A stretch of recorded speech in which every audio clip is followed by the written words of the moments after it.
তারপরেও তোমরা তোমাদের রবের কোন কোন ক্ষমতাকে অস্বীকার করবে? وَلِمَنْ خَافَ مَقَامَ رَبِّهِ جَنَّتَانِ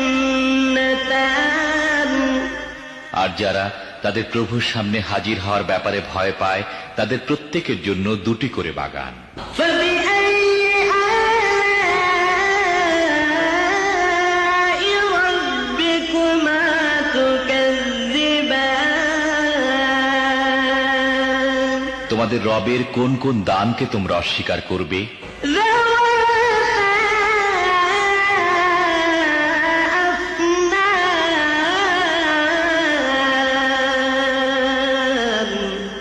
তরতাজা লতা পাতা ও ডালপালায় ভরা।